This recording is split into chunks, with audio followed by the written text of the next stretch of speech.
Boa tarde, boa tarde.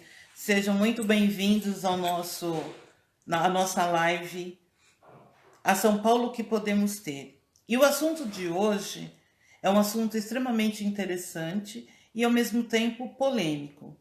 Falaremos da democratização e mídias, né? O sentido de pensar essa representatividade através da democratização das mídias. O que são mídias, né? Como que a comunicação chega até nós? De que maneira as informações elas são veiculadas? Será que é de uma forma democrática? Será? Será que nós temos todas as informações necessárias para o nosso conhecimento, para a nossa formação e informação? Será?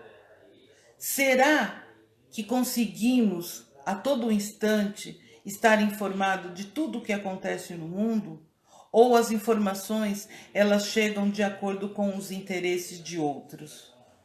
Tudo isso e mais um pouco irei discutir com uma pessoa incrível que é o André Sinta. Ele é jornalista, comunicador, né? Uma pessoa que está extremamente antenada com a comunicação e pensando numa sociedade mais justa, numa sociedade mais igualitária, pensando nesse poder de representatividade, o como que a mídia, o como que a comunicação, ela interfere no nosso dia a dia, como que ela interfere nas nossas vidas. Aguarde, daqui a pouquinho estarei com o André Sintra para falar tudo isso. Vocês sabiam que a democratização é uma pauta política?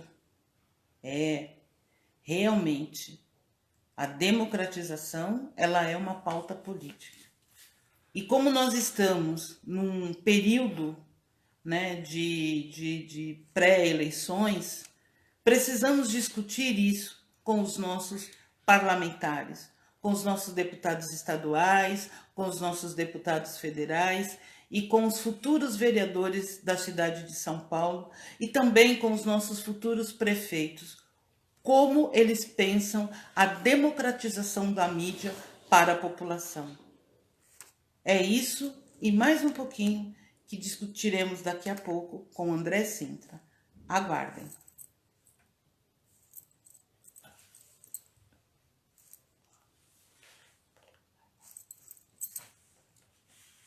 Segundo as organizações Globo, o maior grupo de mídia do Brasil, para eles não existe problema da democratização da comunicação. No país, pois, das 521 concessões de TV, 204 são públicas e educativas e as 317 são comerciais. Na rádio, existe 9,6 mil emissoras, das quais 4,9 são administradas por entidades comunitárias. Então, como pensar essa democratização? Como pensar este lugar? Como que a informação chega para você? E agora, em tempos de pandemia? Será que todas as famílias têm acesso a uma boa internet? Será que pensando na educação, né, nesse ensino à distância, será que todos estão conseguindo aprender de forma igualitária? Pensando nisso, vamos pensar também no Fundeb. O Fundeb. Senhores deputados federais, aprovem o Fundeb já. Aprovem.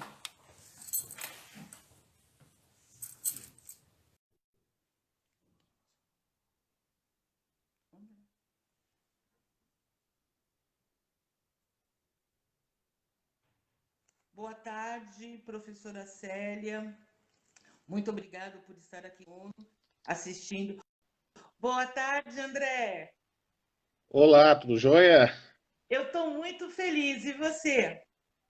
Tudo bem, eu vou pedir desculpa porque eu tive um problema no meu celular. A minha imagem está comprometida aqui, parece que eu tô com uma capa na frente aqui, mas é um problema técnico. A alegria aqui compensa o problema técnico.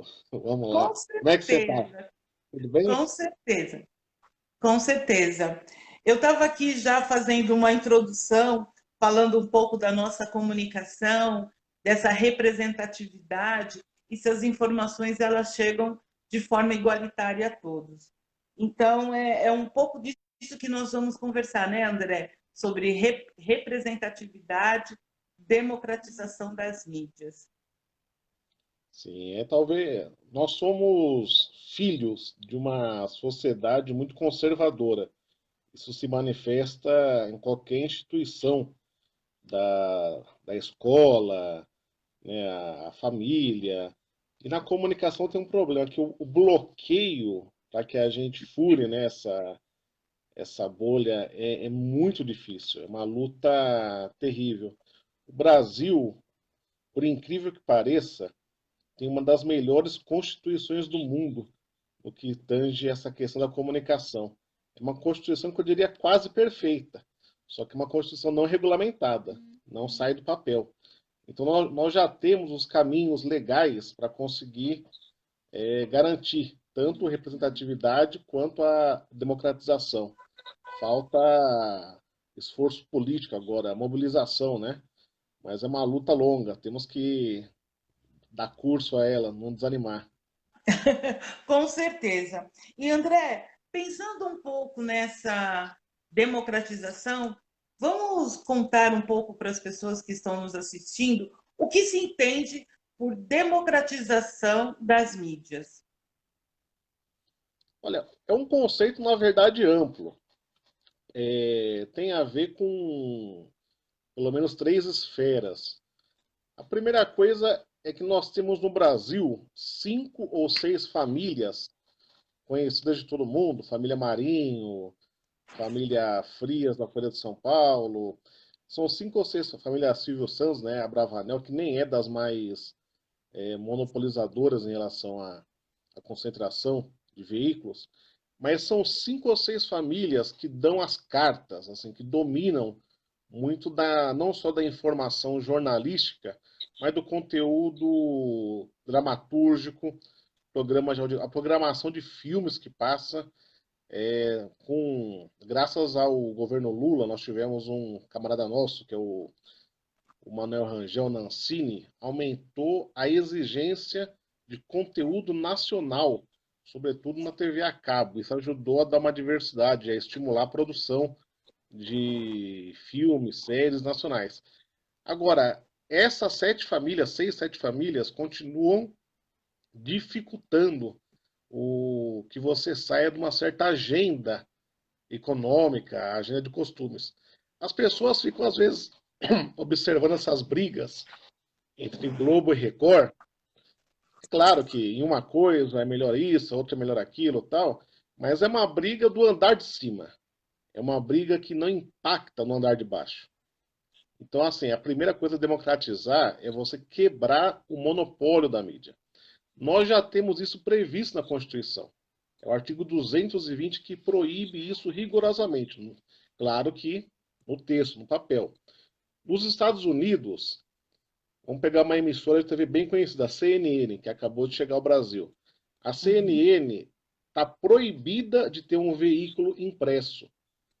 Ela é um grande canal, um grande conglomerado de mídia, só que com foco na TV, com foco no jornalismo, né? 24 horas, ela que idealizou esse formato. Da mesma forma, o New York Times, que é um jornal, ou o Washington Post, dois jornais diários tradicionais, não podem ocupar espaços na TV, na grade ali da TV norte-americana. Ou seja, é um país que é um pouco um bastião moderno do capitalismo, não tem nada de regulação socialista, que o pessoal fala controle disso, daquilo, mas é um país em que essa norma é cumprida de forma tranquila e há um desenvolvimento razoável do conjunto das mídias. Você tem muitas revistas, muitos jornais, emissoras, cinema nem se fala. Então, assim, não é um parâmetro necessariamente do que a gente entende por círculo democrático progressista. Não é algo de esquerda. É uma coisa boa para a sociedade. Eu sou a favor, aliás, contrariando até uma parte dos nossos companheiros aí, eu não vejo problema em uma igreja ter uma emissora de TV. Eu não vejo problema assim que o sindicato pode ter também. Eu acho que são atores legítimos da sociedade. Eu acho que todos podem ter o seu espaço. Então, assim, para mim, essa não é a questão. A questão é que na prática acontece. A questão é que as igrejas hoje estão burlando uma regra e fazem parte também do monopólio. Fazem parte também dessa confusão toda. Então, democratizar, antes de tudo, é você quebrar essa concentração. Quando você fala em Globo, você tem TV Globo, tem a Rádio Globo, tem a Editora Globo, você tem a revista Época, você tem o jornal O Globo, e só isso, digamos assim, do nosso dia a dia. Quando você vai para o Nordeste, são as retransmissoras, o Norte também, você vê assim, a Globo está onipresente. Ela foi o conglomerado que se beneficiou da estruturação das telecomunicações do Brasil no regime militar. Ela percebeu essa sacada e jogou pesado nisso. Então, esse oligopólio, a palavra certa não é nem monopólio, é oligopólio. Isso tem que ser quebrado. Democratizar é você dar mais espaço para mais pessoas.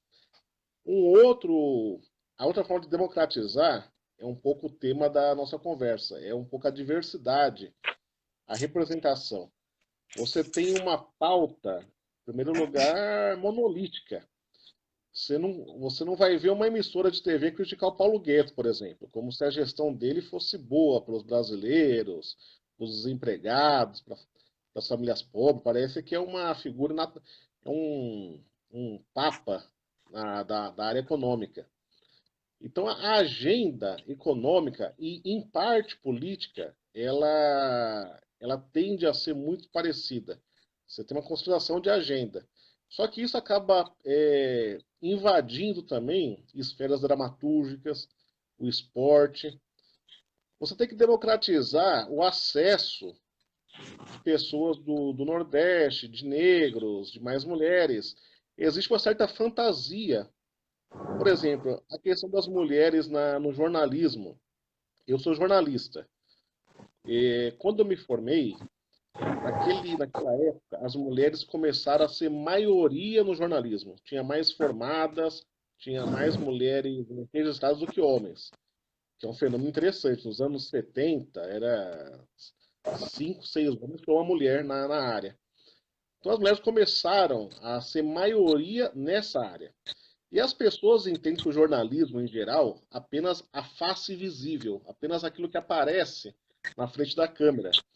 Então, assim, as mulheres do tempo, sabe aquela parte do telejornal que a gente vê para saber se vai chover, se vai fazer sol? Essas mulheres do tempo são muito conhecidas. A gente decora o nome delas, né? Patrícia Poeta, Jaqueline, você tem uma noção. Agora, são espaços em que a mulher conquistou apresentação de telejornal, você tem muito isso, tá? Agora, me digam o nome de uma diretora de redação. Me digam o nome assim, de uma mulher que está na linha de frente. Quando é que o Jornal Nacional teve uma mulher como editora?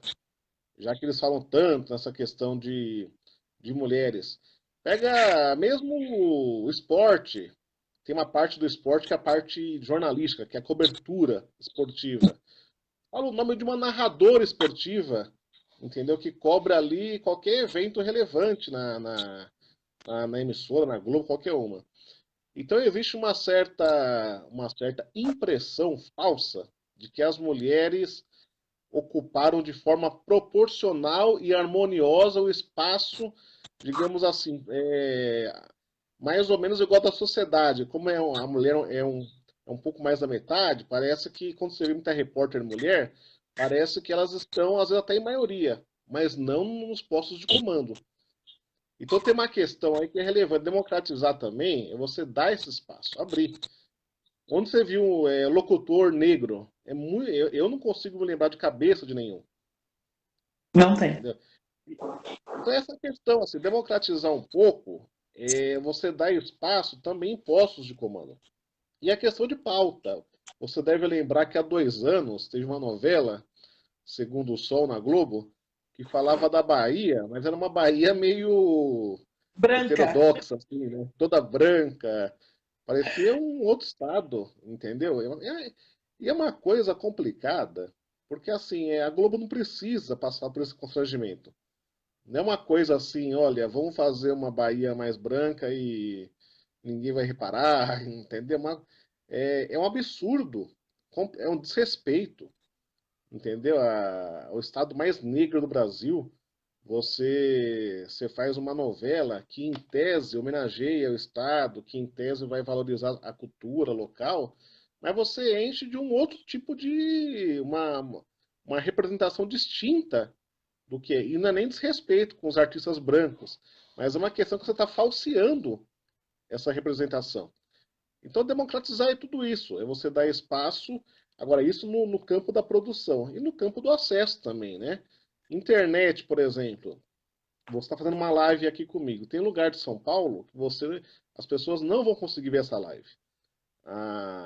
O vídeo, ele exige um pouco mais do celular, do aparelho, né? Às vezes o computador, dependendo do acesso à internet em algumas regiões, é impossível a pessoa conseguir acompanhar sem diversas interrupções. Agora, precisa ser assim? Assim, é Não. tão caro assim, tão caro pegar e pôr uma internet razoável na cidade de São Paulo, entendeu? Será que não dá para fazer uma licitação aí? Quantos operadores não teriam interesse, entendeu? Mas essa questão aí, democratizar tem o acesso também. As pessoas têm que receber mais, ter mais possibilidade, né? Eu vou falar um pouco menos do impresso, porque o impresso, no caso do jornal, por exemplo, está em xeque. Nós não sabemos se isso vai se manter por tanto tempo. Tem gente que até já anunciou a data do falecimento do jornal impresso. Mas as outras mídias, rádio, mas sobretudo a internet. Eu acho que o caminho para uma democratização passa muito por isso, para você facilitar o acesso das pessoas. Então, uma época queriam fazer o Google, uma coisa assim, se você pagasse, o seu resultado ia aparecer na frente mais rápido. Se você não pagasse, você ia ficar uma segunda divisão. É isso, o capitalismo vai contornando, né? Tentando sempre ver formas de dar uma lucratividade a esses sistemas todos. Nesse sentido, André, como podemos pensar, né? Porque o título da nossa live é a São Paulo que podemos ter. Pensando na São Paulo com toda a sua complexidade, com todas as suas nuances, com todas as suas desigualdades que agora em tempos de pandemia isso está muito escancarado, né? Ficou assim, se algumas pessoas tinham dúvidas, agora deixou de ter, né? Porque Com isso certeza. escancarou totalmente essas desigualdades. Então, como pensar essa sociedade? Como pensar uma pauta mais democrática para a cidade de São Paulo? Existe, às vezes, uma impressão de que o governo federal é um pouco o único agente capaz de transformar, né? Capaz de diversificar, de ampliar, democratizar. E, em parte, isso é fato. Quem tem mais recursos, quem tem mais poder legal, é o governo federal. Você pergunta, você já trabalhou você participou da equipe da Secretaria Municipal de Igualdade Racial aqui? Uhum. Havia ali um esforço grande da gente pautar, né, essa questão dos negros, né, em várias áreas. Eu acho que tem muita coisa para fazer. Assim, eu não organizei, vou falar algumas propostas. Como eu já falei, a parte da internet. Eu acho que qualquer prefeito à esquerda tem que colocar isso no radar. Você pega a pandemia. Eu estou seguindo rigorosamente. Eu tenho problema cardíaco, não posso ficar me expondo tanto. Agora, na periferia, a pessoa não tem o jovem, não tem internet, o jovem não tem TV a cabo razoável, é tanta restrição.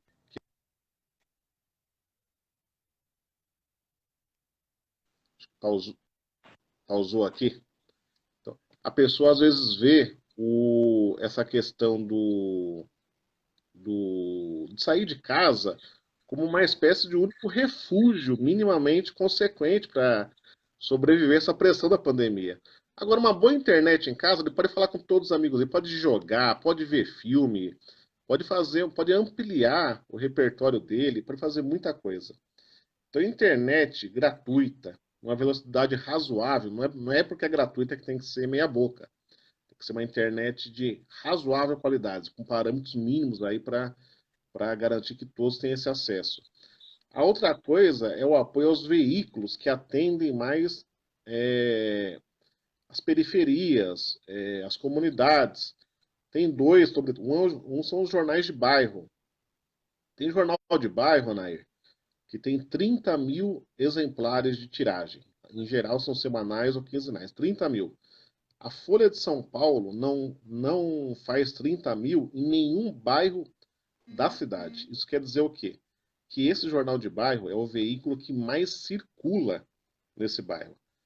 É, em certa medida, o mais importante desses veículos aí. Então, a gente precisa garantir que esses jornais tenham um mínimo de sobrevivência. E, às vezes, sobreviver ali significa uma ajuda, um patrocínio de R$ 1.500, R$ 2.000, já ajuda muito. E ajuda não tem que ser ajuda assim, dar o dinheiro para o jornal, pode ser anúncio, prestar serviços. Olha, vamos fazer obras nessa região da cidade, vai ter campanha de vacinação, vai ter isso. Por que você tem que anunciar só em jornais de grande circulação, sendo que essa grande circulação, na verdade, é cada vez menor? Se você somar os principais, não dá 500 mil numa cidade que tem 12 milhões e 300 mil habitantes. Então, os jornais de bairro são canais importantes, porque chegam na ponta. O outro são as rádios comunitárias. A rádio comunitária vai perder espaço por causa da internet. A internet vai ter cada vez mais canais, sites, programas que atingem mais pessoas. Então as rádios provavelmente vão ter que fazer uma espécie de um mix. Elas continuam existindo, mas retransmitem na internet para poder ampliar esse alcance. Agora, como que você faz? É a mesma coisa, tem que apoiar isso. Isso é importante. Veicula notícias que interessam de fato a comunidade. Como é que você informa sobre o coronavírus? Você acha que é só eu tenho um contato maior com a Brasilândia, que é a região onde eu nasci, onde eu cresci. Ali essas campanhas de informação pública não chegou nada lá, não chegou nada. Uma coisa decente, organizada. De vez em quando passava um carro de som falando, mas você percebeu que era uma coisa assim meio para dizer que fez, tal. Então, invistam na mídia local. Invistam ali tem a Rádio Cantareira, por exemplo. Entendeu? Tem um grande alcance, que hoje muitas pessoas, uma rádio democrática, tranquila. Então acho que tem que investir nesse tipo de coisa. E a outra é na cultura. Você tem instrumentos. Nós criamos aqui na gestão do prefeito Haddad, nós criamos a SPCine, que estimula, né, essa cadeia audiovisual, ajuda a produzir filmes, faz o fomento à produção. Você tem que pegar e tentar garantir que o conjunto de projetos aprovados deem conta dessa diversidade também. Aí é um pouco mais fácil, porque tem bons exemplos no âmbito nacional. Não seria assim uma coisa tão inovadora. Então acho que esse é um caminho. E a outra coisa também é a Secretaria de Cultura. Aí tem um tema que eu acho que é polêmico, que é o seguinte: quando você fala em cultura na ponta, existe um alto grau de informalidade. Se você não é um artista profissional, você é um profissional de qualquer área. Você pode ser trabalhador, da área do comércio, da indústria e tal. Mas de vez em quando você junta lá seus amigos, faz um batuque, ou funk, ou forró, você faz alguma coisa. Você não vai ficar assim, preocupado em formalizar isso. Porque é quase que uma diversão que de vez em quando dá um trocado. De vez em quando você toca para algum lugar, ajuda lá tal. Agora, qual que é a situação? Às vezes, a cultura consegue fazer o edital, consegue fazer com a melhor das intenções, para atingir esse público. Só que esse público ainda não tem condições de acessar, porque ele tem que virar essa chave da informalidade para a formalidade. Eu trabalhei no Funk SP, um projeto em São Paulo. Tinha gente que não tinha nem RG regularizado. Agora, não é por causa disso que tem que falar, bom, dane-se, tá? Você tem que tentar incentivar. Então, assim, os editais, às vezes, são muito burocráticos. E é um pouco assim, é de propósito, assim, para dificultar ao máximo, para dizer o seguinte, olha, não é que as grandes conseguiram porque nós beneficiamos. É porque só elas têm condições. Mas é lógico que só elas têm condições. Para você bancar três, quatro advogados, contador, é uma pessoa que faz projeto, como é que você vai fazer isso? Como é que Entendeu? você Então, concorre com isso, né?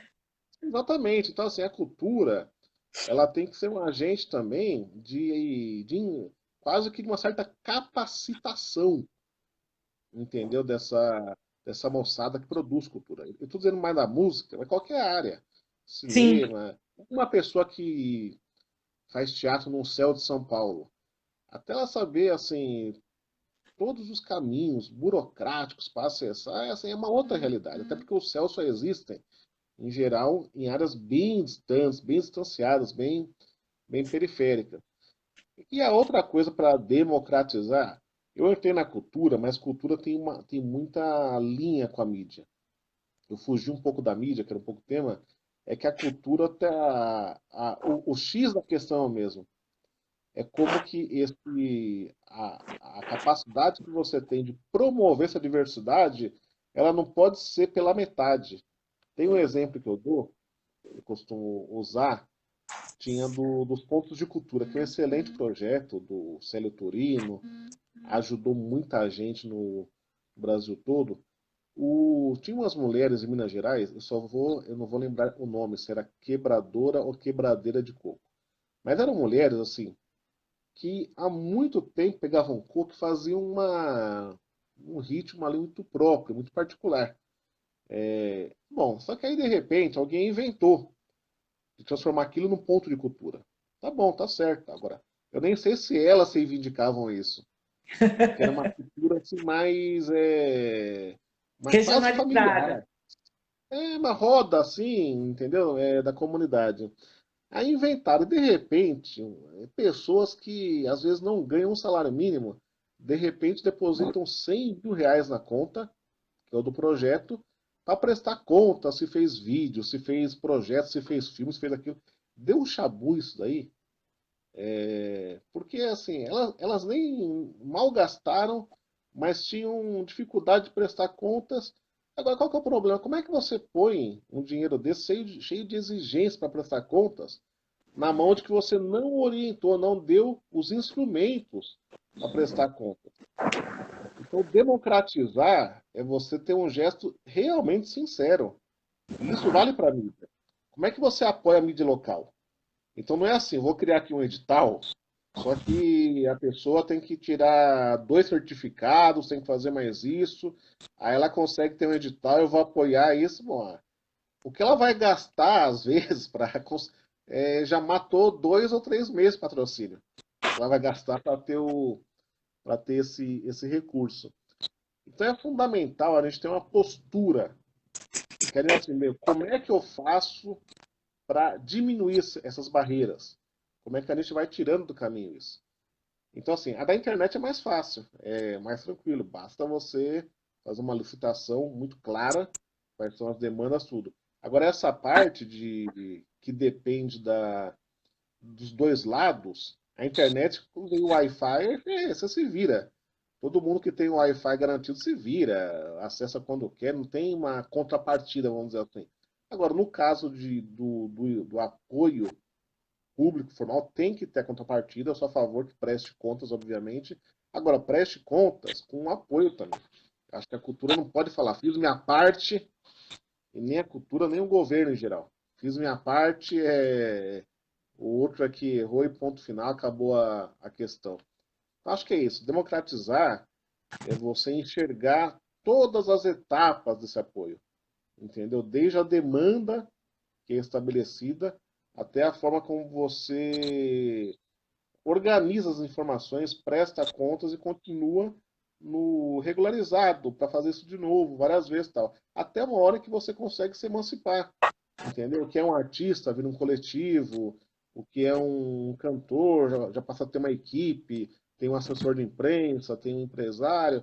É assim que você vai fomentando uma cadeia cultural, uma cadeia mesmo de mídia, uma rádio, se ela tem um apoio, uma hora vai melhorar a transmissora dela, vai melhorar o equipamento, vai poder contratar mais profissionais.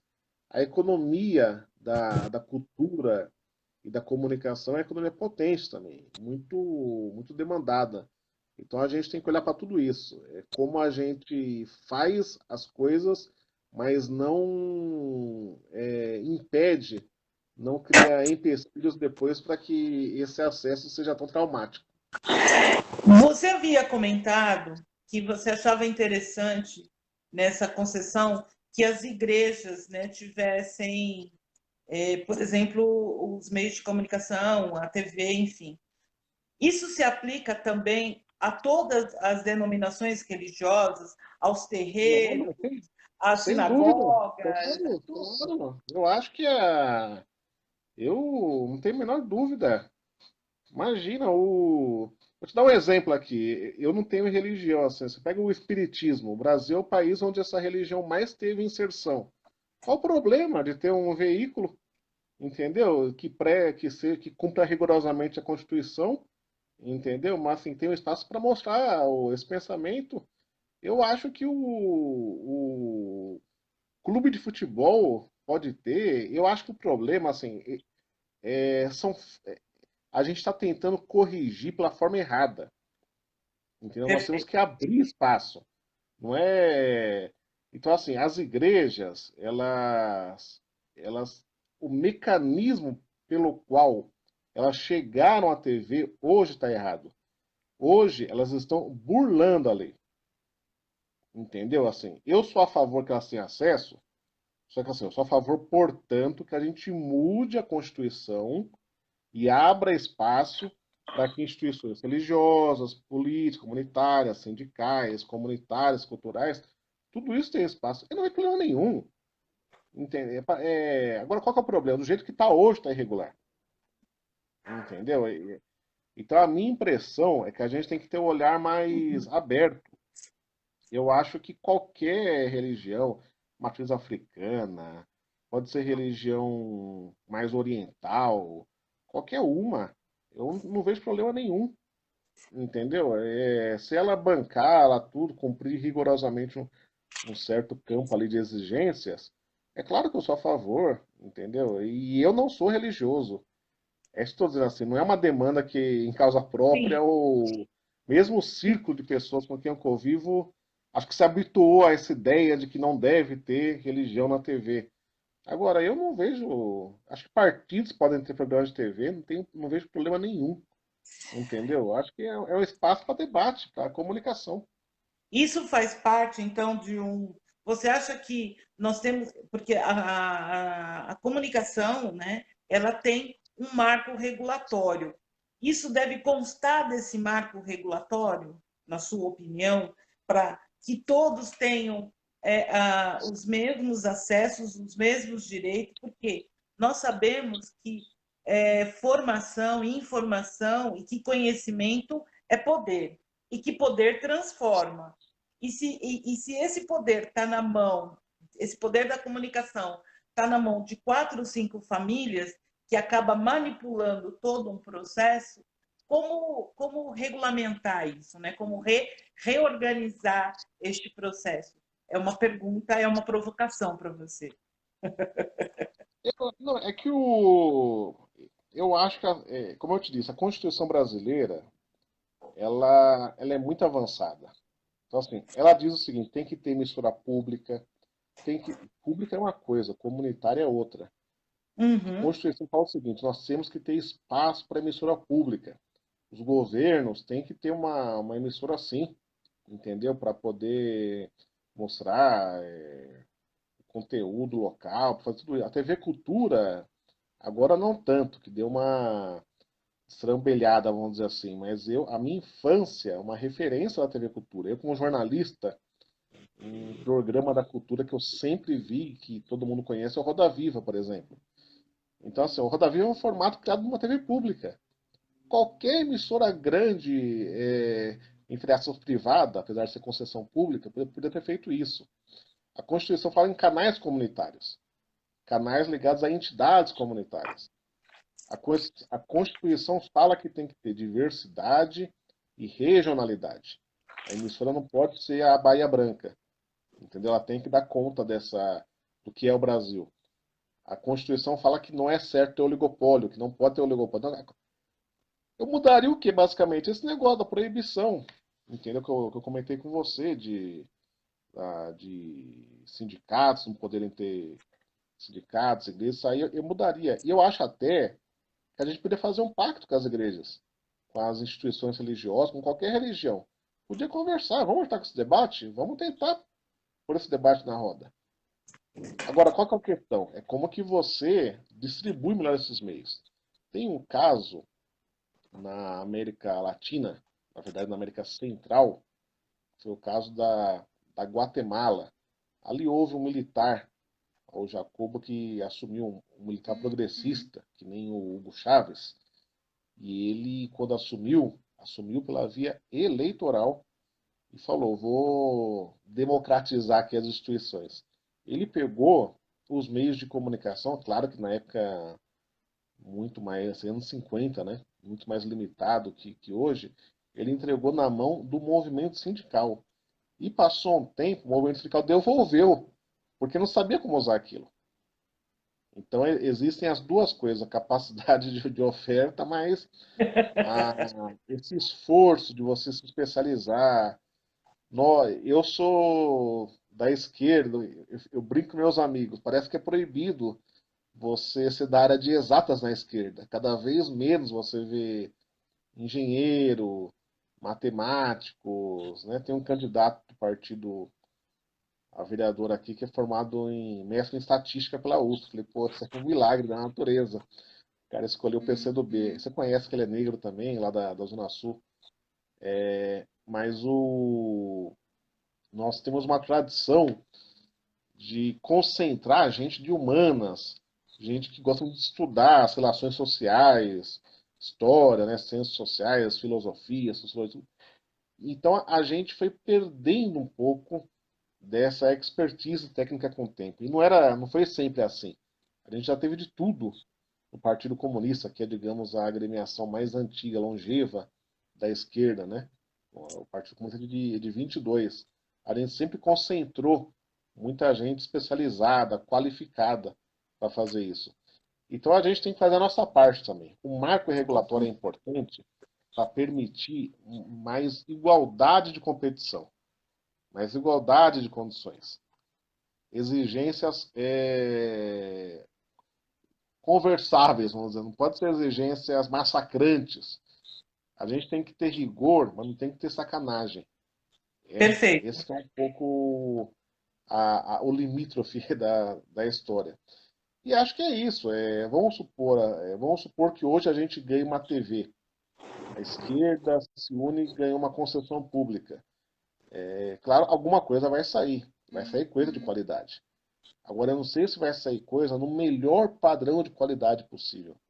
Não sei se a gente Uhum. está se empenhando em ter profissionais, técnicos, para fazer esse tipo de aprimoramento. Nós temos que lutar por isso. Tudo aquilo que não é tão complexo, a gente vai bem. Você pega a literatura periférica é maravilhosa. Não, tem muita coisa que não deve nada a esses cânones aí que inventam. Tá? Tem profundidade, tem história, é autêntico, é genuíno, não deve nada. Por quê? Porque a pessoa senta. Lógico, não quer dizer que a criação seria fácil. Escrever não é um ato tão tranquilo assim. Mas é muito mais fácil que fazer um filme, por exemplo. Fazer uma ópera. Entendeu? Agora, a gente faz escola de samba, a gente faz desfiles do primeiro nível. Então, assim, a gente sabe fazer. Quando a gente pega para fazer, a gente faz bem, com qualidade, com primor. Então, a gente tem que atentar essas duas pontas, eu acho. A oferta e a nossa capacidade de corresponder a isso. Eu penso, André, que, como você bem falou, né, e eu estou tendo essa oportunidade, quer dizer, já tive anteriormente, mas agora eu estou com um programa de rádio todas as segundas-feiras, que é o Cantando Lá de Casa, aonde eu tenho dado oportunidade para artistas independentes mostrarem o seu talento, né? Trazer as suas canções autorais, enfim. E tenho descoberto, assim, gente maravilhosa. E é bem aquilo que você falou, né? Precisamos de oportunidades, né? E a comunicação tem esse princípio, né? De levar essa informação para quem mais precisa. Só que a contrapartida nem sempre é verdadeira, né? Nem sempre a Sim. informação chega para quem de fato precisa ou merece. Então, a comunicação ela também tem uma falha de não comunicação. Esse é um dos grandes obstáculos dessa desinformação na comunicação. Não, se porque a gente vive num mundo de impressões às vezes, né? A gente acaba subentendendo algumas coisas que não são. Dá a impressão que é. Por exemplo, a concessão pública, ela é fundamental para o exercício de uma emissora privada. Então dá a impressão que a emissora é responsável pelo. Tem um custo para o poder público também. Você tem ali. Por isso que existe a contrapartida. O que você faz, você citou aí, a questão de você dar espaço dessas oportunidades, é importante. Você pega, agora acabou de sair a lei Rouanet, que Perfeito. tem três pontos, né? Mas um desses pontos é o auxílio emergencial, que é um absurdo, porque já tinha um auxílio emergencial e o presidente boicotou a cultura e tirou, como se não houvesse trabalhador na cultura, né? E na verdade há milhões de não só artistas, técnicos, né, Sim. produtores, empreendedores, tudo isso. Agora, um dos critérios para você receber, no caso de artistas, coletivos, grupos, é você comprovar um certo repertório. E às vezes é difícil fazer isso. Às vezes, assim, para você chegar no lugar, você pede um dinheiro emprestado, vai numa. Pega aqui, chega lá e tem que correr uma parte para chegar. Você não fica assim com a cabeça, olha, eu tenho que aproveitar esse momento e já registrar para deixar isso comigo que depois eu vou usar. Você tem que se preocupar em chegar no local às vezes, entendeu? Em estar com o equipamento em dia, tudo isso. Então o que você faz é fundamental até para que esses artistas aí comecem a ter também esse repertório exposto, né, publicamente, né? Isso é importante. A gente tem que dar sempre muito espaço. Eu trabalho no Portal Vermelho também. E eu edito ali uma seção que é o Prosa, Poesia e Arte. Todo mundo que eu descubro que um dia falou qualquer coisa de um assunto meio cultural, fala, escreva, vai lá, escreve, que a gente publica. Essa semana a gente tá fazendo um especial sobre a Carolina Maria de Jesus, porque são 60 anos do quarto de despejo, né? Então, agora, eu tenho um amigo no partido que é o José Carlos Rui, a filha dele, que é minha amiga também, que é a Carolina Maria Rui, nasceu 5 dias depois da morte da Carolina Maria de Jesus. Por isso que ela se chama Carolina Maria. Então, assim, mas essas histórias são importantes, porque o pai dela, que é branco, mas era do jornalista, era muito próximo do Audálio Dantas, que descobriu a Carolina Maria de Jesus, tinha muita afeição para aquela história, a ponto de batizar a filha com esse nome. Eu tenho uma irmã que se chama Carolina, e eu brinco que todas as Carolinas dessa época se chamam assim por causa da música do Chico, que é uma música triste e melancólica. Mas nesse caso, é uma história bonita, assim. Agora, eu acho que está melhorando. Você vê muita coisa, já saiu história em quadrinhos da Carolina Maria de Jesus, tem saído cada vez mais peças dela. Agora a Companhia das Letras falou que vai reeditar, né, obras, inclusive algumas inéditas. Mas é um espaço que você vê assim, é um sufoco, é um Para negócio assim conseguir. terrível. Entendeu? Ela morreu faz 43 anos. Ou seja, hoje, 43 anos, ela podia ser, sei lá, tataravó quase, se estivesse viva, bisavó, entendeu? Não precisa ser assim. Então essa é uma questão. A gente tem o Luiz Gama, que foi talvez o negro mais importante aqui de São Paulo, no século XIX. Um caso, eu acho que é único, de ex-escravo que virou um intelectual naquele momento. Você vê como a história dele, essa década que passou, a gente conseguiu dar uma recuperada, né? A OAB reconheceu ele como advogado, o Orlando Silva fez um projeto de lei que reconheceu ele como patrono da abolição, né? Entrou lá no livro dos heróis da pátria. Agora, esse morreu em 1882. E você nunca vai ouvir falar de Luiz Gama numa escola pública, numa aula corriqueira, como se não fosse ninguém, entendeu? Como se. Agora, você ouve um monte de coisa. Você ouve da Princesa Isabel, entendeu? Você ouve. Parece que a coisa foi assim, era importante, era produção, tinha que ter escravo e tal, aí uma hora deu uma pressão, Estados Unidos, Inglaterra e tal, aí acabou a escravidão. Então, essas coisas têm a ver com oportunidade também. A Sim. gente precisa. Quando o Dória assumiu aqui a prefeitura, a primeira coisa que ele fez foi cortar a primeira medida. Corta a Secretaria de Mulher, corta a da Igualdade Racial. Não existe como o cara falar que dá no mesmo. É uma bobagem. Uma secretaria você tem mais autonomia, você tem uma concentração. Você bate numa porta com uma pauta clara, única, entendeu? Você consegue levar essa pauta com mais profundidade. Quando você tem uma coordenação, sei lá, coordenadoria, um órgão X, Y tal, primeiro para você ser recebido já é um sufoco. Já, você tem que bater em porta, pressionar, encher o saco. Mas é isso, assim, eu acho que a gente tem a luta passa também pela compreensão. A gente representa uma história muito antiga e muito abafada, muito neutralizada. Então a gente tem que ocupar cada espaço para garantir, né? Levar essas pautas, conversar sobre isso. Às vezes a TV dá uma forcinha assim, né? Você consegue achar uma coisa, mas é absolutamente de vez em quando, assim, né? Nada vem na medida justa, né? Você acha, você estava falando do Luiz Gama, né? Nós temos a Lei 10.639, que foi sancionada em 9 de janeiro de 2003 pelo ex-presidente Lula, né? E que hoje essa lei ela completou 17 anos, faz parte da Lei de Diretrizes e Base, ou seja, é a Bíblia da educação, e que essa lei não é cumprida por N motivos, né? E como o nosso tema é também a questão da representatividade, não só a representatividade negra, mas a representatividade com todas as suas complexidades, como você vê isso, né? Porque algumas coisas elas são pautadas e outras coisas elas parecem ser pautadas, né? Como você diz, uma falsa, existe uma falsidade, né, de interesses, né?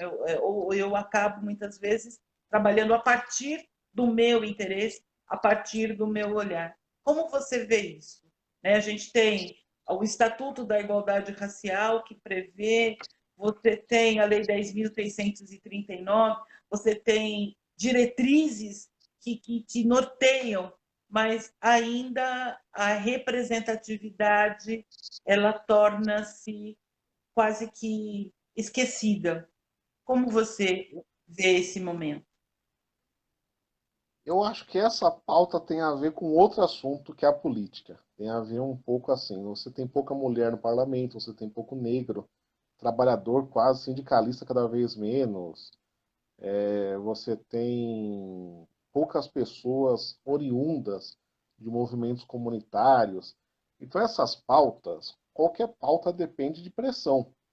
E a pressão é uma disputa no meio de outras tantas pautas. Quando você não tem alguém que leve isso adiante, é muito complicado. É muito difícil porque você é atropelado. É um terremoto. É impossível, às vezes, você barrar, né? Você faz o das tripas coração ali para tentar inviabilizar pautas adversas, mas você fica num momento tão de resistência e oposição que perde um pouco a chance de você emplacar esses projetos. Quando emplaca, eles têm que ter continuidade. Então, por exemplo, nós negros temos uma referência antiga, que é a Lei Afonso Arinos. Essa Uhum. lei ela foi importante, mas não teve uma punição na história em decorrência dessa lei. Então, assim, uma lei que a gente admira, cita tudo. E ela foi importante. Depois a gente reconheceu o racismo de fato como crime, depois foi melhorando.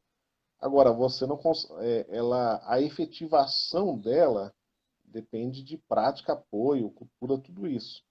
Você pega a Maria da Penha, é uma lei urgente, né? Quando surgiu, era uma pauta. Se você descuidar, essa lei acaba. E acaba existindo, assim, ela continua existindo, mas ela perde a sua força. O homem que bate numa mulher, ele tem que ter medo dessa lei. Ele tem que ter temor disso. Tem que ficar em pânico. E isso só vai acontecer se a lei for para valer. Se a lei for. Então é uma luta. A Maria da Penha foi um pouco além. Foi uma lei importante, conseguiu ter uma certa adesão cultural. As pessoas conhecem pelo nome, sabem do que se trata, então assim, é melhor. No caso dessas leis que você citou, e que quase todas elas têm, digamos, parecidas nos estados, nos municípios, o PCdoB aqui em São Paulo tem uma tradição de mandatos ligados à implantação de projetos negros, desde o Benedito Sintra, Nivaldo Santana, agora Alessi Brandão. Você tem um legado aí de leis que eu acho que já deve estar na casa de centenas, que em alguma medida tenta valorizar essa temática. Agora, são leis que para você aprovar, você não pode assim abusar do texto. Você não pode falar, essa lei tem que ser aplicada, senão isso, isso, isso. Isso não vai passar. Então é uma luta para que você não perca isso. O Estatuto da Igualdade Racial, para aprovar, foi fruto de uma longa negociação. Ainda bem que conseguimos aprovar no governo do Lula ainda. Lá no finzinho do governo Lula, eu não sei se o governo da Dilma seria possível. Eu sinceramente, não que eu desconfie que ela o rejeitasse, mas não estava na pauta central. A igualdade racial perdeu força com a Dilma, do Lula para a Dilma. Pessoas que trabalhavam lá em Brasília na época relatam quanto era gostoso trabalhar na igualdade racial, como você sentia que isso era parte de uma história, de uma construção, deixar marcos, deixar referências. Agora é isso, nós estamos num momento de adversidade. A gente luta para que nada que o Bolsonaro fale pegue, passe. A gente está tentando resistir a essa avalanche. E nesse cenário, essas pautas que promovem assim a igualdade e combatam a discriminação, elas infelizmente vão ficando em segundo plano. Existe pouca margem. E aí, se você pegar a composição do Congresso, aí é uma lástima, né? É uma coisa horrorosa. A quantidade de latifundiário que tem. Parece que latifundiário é metade da população. Entendeu? Porque você vê aquele Congresso, algum cara chegar de outro país, vai ver aqui como que está representado o nosso parlamento, o cara deve achar que o Brasil é um país de latifundiários, assim, deve ter 100 milhões de latifundiários para ter tanta gente assim no Congresso. Então, assim, E por, a gente tem que eleger pessoas mais ligadas a essas pautas também. Isso eu acho e por, importante. e por falar em Congresso e latifundiário, a mídia ela tem falado muito agora, inclusive daqui a pouco entra em votação o Fundeb, né? Que é para nós da educação algo extremamente importante. E, de novo, a mídia fazendo, em algum momento, um bom trabalho, em outros momentos, um desserviço. O que você pensa sobre o Fundeb? E eu sei que a nossa bancada está forte. Né? O que você pensa sobre isso? É que o Fundeb, ele. Se você tirar isso, é como se você falasse, vamos voltar a um patamar de, sei lá, 80 anos atrás. Entendeu? Eu fico às vezes indignado com gente mais velha que a gente, que fica falando que na época deles a educação era melhor. Não é que era melhor. Em primeiro lugar, tinha muita evasão. Muita gente que não ia para a escola. O professor dava aula para 15, 20 alunos. Entendeu? Você tinha assim, o professor tinha mais tempo, conhecia. Hoje em dia você tem. Melhorou a inclusão, só que não houve uma reposição de professores na quantidade necessária de espaços. Então não é que piorou a educação. assim, sacrificou os professores, entendeu? Para dar aula com uma demanda maior. Tirar o Fundeb, ou então inventar essas pilantragens aí que o Bolsonaro quer fazer, de tirar uma parte desse recurso para colocar o tal do Renda Brasil, ou então jogar para 2022, deixar 2021 descoberto, é você falar, olha, aborta tudo quanto é projeto de educação, suspende a manutenção de escolas, tira direito do professor, como se fala, abriu mão. E não é abrir mão de uma coisa secundária. Vamos supor que você queira fazer uma viagem, vai. Você queira ir com a sua família, fazer uma viagem legal. Sei lá, eu vou para Cuba ficar 10 dias, conhecer o país, tanto a parte mais ligada à Revolução, quanto a parte mais turística lá, Valadeiro, tudo isso. Aí você tá apertada de grana, você fala, bom, vou deixar para o ano que vem. Não tem problema nenhum. Entendeu? Ano que vem você. Você Agora, pode. educação não é assim. Educação, cada hora que você descontinua alguma coisa, você tem que repor depois, que nem uma obra física. Você para uma obra do metrô, você para um ano, 2 anos, depois você tem que fazer uma certa auditoria para ver em que estado que estão as coisas, como é que parou e tal. Então, a educação, acho que a questão central é essa. É um tema que não está na pauta, ainda que ele esbraveje muito, fala de escola sem partido, mas no fundo é uma pauta para a qual esse governo não dá a mínima. E como não dá a mínima, quer tirar tudo. Quer desviar recurso, quer. Então essa luta tem uma vantagem para a gente. Tem o apoio de prefeitos e governadores, entendeu? De vários partidos. O projeto de lei, a relatora é do DEM, a professora Dorinha. E a gente está apoiando, porque é uma pauta de interesse nacional. Da mesma forma como a Lei Aldir Blanc, que a Jandira Fegali foi a relatora, também teve apoio de vários partidos de direita e de centro. Como diria o Flávio Dino, isso é frente ampla. Frente ampla não é Verdade. só você pegar e bater no Bolsonaro e pensar na eleição. Frente ampla é você aproveitar esses espaços, construindo. Então, assim, o Fundeb aparentemente resolveu a questão. Parece que houve um consenso na Câmara e vai passar. Mas é um vexame. Eu, assim, eu tenho vergonha de ter que sair do país um dia e eu ter que explicar porque o meu presidente da República está querendo boicotar um fundo que investe na educação básica do país. Qual É que é a porque ele razão não gosta, central para ele achar que isso não é prioridade? É é muito porque ele não complicado. gosta muito de livros. Pois é.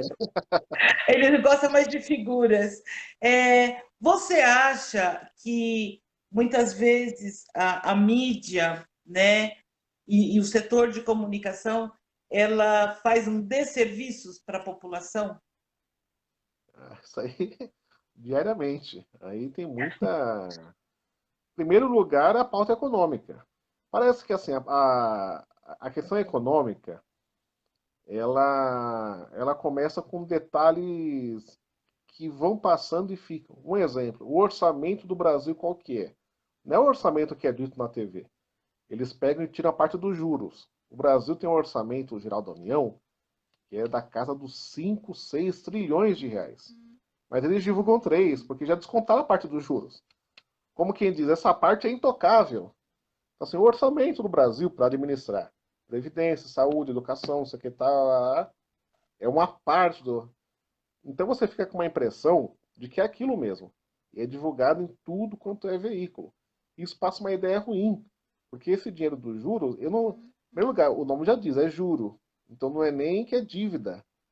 Assim, é algo a mais que dívida. Às vezes você tem a rolagem da dívida, que você vai aumentando.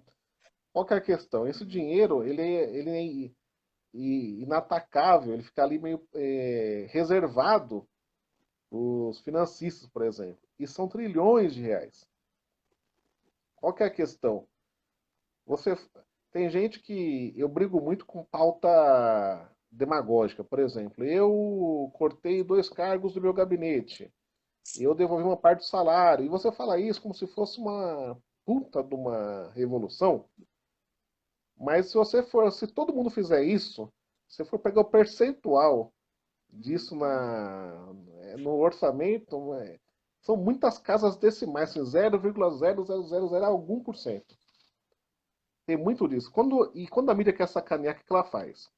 Vamos supor que um projeto cultural tem um recurso mensal. Ela não vai divulgar qual é o recurso mensal. Porque se ela divulgar o recurso mensal, você vai falar, bom, não é tanto dinheiro assim. Então ela pega 4 anos vezes 12, faz uma conta lá e aplica as correções monetárias que tem lá tal, e fala, esse projeto teve tantos mil reais, milhões, que tal. Então tem muito disso. Tem muito da questão da agenda da mídia, né? Uma agenda conservadora, liberal, que atrapalha muito. E na cultura também é muito restrita, né? Você tem um seleto grupo com cadeira cativa e pouca diversidade. E a diversidade também que eles vendem é muito de fachada. É muito, assim, no âmbito da indústria cultural, não no âmbito de uma diversidade cultural que represente de fato o que é o Brasil. Todos os sotaques que tem por aqui, as manifestações. Então, nesse ponto, não tem serviço, sim. Eles projetam um Brasil que não existe. Perfeito. André, estamos quase que chegando ao final, faltam alguns minutos e eu queria muito te agradecer o nosso bate-papo, foi muito legal. E eu costumo sempre terminar com os meus convidados contando um pouco de si, né? Fazendo a indicação de um livro, de um filme, de uma música e uma indignação. Então vai tudo isso para você. Um filme, uma música, um pensamento, uma indignação. Vamos lá. Filme. Tem um filme brasileiro chamado São Paulo Sociedade Anônima, dos anos 60. É um filme que mostra a urbanização, industrialização de São Paulo e como isso impacta as classes médias, populares. É um filme que eu gosto bastante, do Persson. É um filme que mostra também São Paulo. Eu gosto muito de ver São Paulo no cinema, coisa que é difícil. Então, assim, dos filmes brasileiros é o meu preferido. Um livro, deixa eu pensar num livro aqui mais recente. Eu, eu gosto de um livro chamado Cidades para Todos, de um arquiteto chamado Yangel, dinamarquês. E ele fala que as cidades foram construídas primeiro para os carros, depois para uma parte da população e por fim lembra que tem pessoas. Mas ele dá muitos exemplos em torno disso. Foi um livro que a mim impactou bastante a minha visão de como gerir uma cidade, pensar a cidade de forma mais coletiva. Aí você falou pensamento, é isso? É, Um pensamento que eu gosto é uma frase do Marx, que ele fala que cada passo de movimento real vale mais do que uma dúzia de teorias. Eu acho que a gente tem que estudar muito, mas tem sempre que pensar em exercer a prática das coisas, tentar dar esses passos adiante. Então, se qualificar, mas sempre se preocupando em realizar. É uma frase que eu gosto bastante. uma música. Coração Vagabundo do Caetano Veloso. Essa música eu adoro. Ele era jovem quando ele compôs. Eu fiquei sabendo que o pai dele, que morreu há muito tempo, era a música que ele mais gostava também. Mas eu ouvia muito essa música quando meu filho nasceu.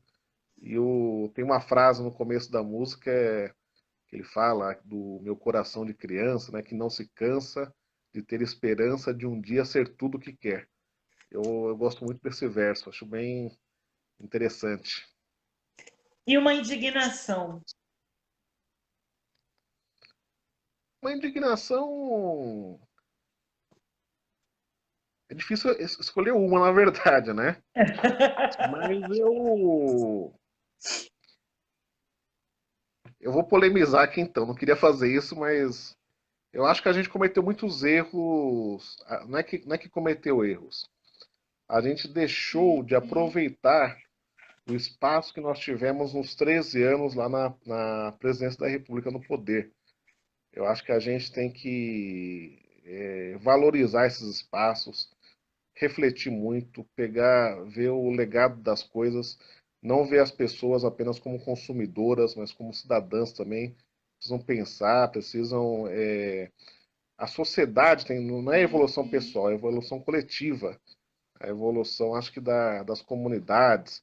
Eu acho que a forma como isso se desacumulou foi tão rápida que me deixou indignado com a nossa incapacidade de criar barreiras assim de autopreservação. Eu acredito que aí não é o povo nunca é o culpado. O povo é vítima do país, das desigualdades, do passivo histórico que nós temos. Tivemos 300 anos de escravidão. Você ficar achando que o povo é o que paga o pato dessa situação. Mas a gente chegou no poder, ficou 13 anos lá. E eu acho que o saldo disso podia ter sido melhor, podia ter sido culturalmente melhor. Não cultura no sentido de manifestações artísticas culturais, no Sim. sentido de um pensamento, né, mais de sociedade, de direção do Brasil.